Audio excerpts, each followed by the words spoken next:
As Malian authorities held a traditional military parade on Thursday to mark the country's Independence Day in the presence of the head of Guinea's military junta, Mamadou Doumbia, West African leaders were in a meeting in New York on the sidelines of the UN General Assembly.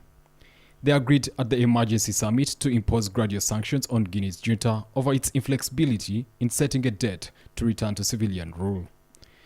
A meeting summary said that leaders agreed on gradual sanctions on a list of people linked to the Guinean junta who will be identified very soon by the bloc's leadership. The West African bloc has been struggling with a string of military coups in the region in the past 2 years. Mali underwent coups in August 2020 and May 2021, followed by Guinea in September 2021 and Burkina Faso in January.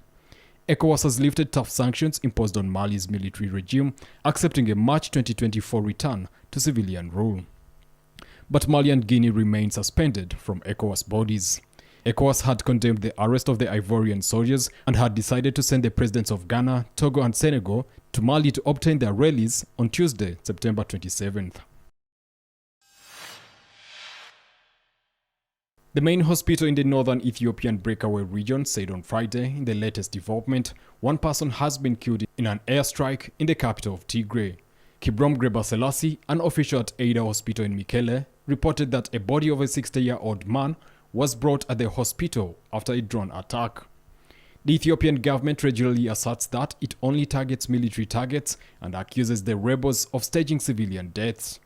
Fighting resumed on 24th August between the rebels and pro-government forces after a 5-month truce. Since then, at least 17 people have died in airstrikes.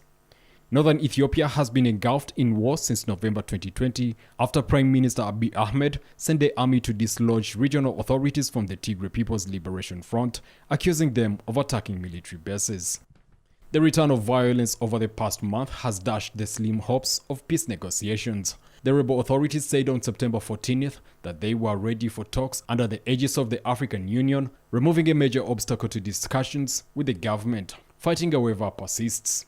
The rebels and several Western countries have denounced the presence of forces from Eritrea, a country bordering northern Tigray that has already lent a hand to the Ethiopian army during the first phase of the conflict.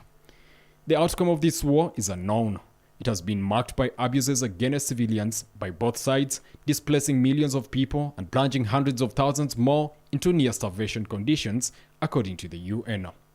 A UN expert report on Monday accused the federal government and its allies of crimes against humanity and of using famine as a weapon of war by blocking basic services and access to the region where 90% of the population is in urgent need of humanitarian assistance. The government rejected the report, denouncing its contradictory and biased findings.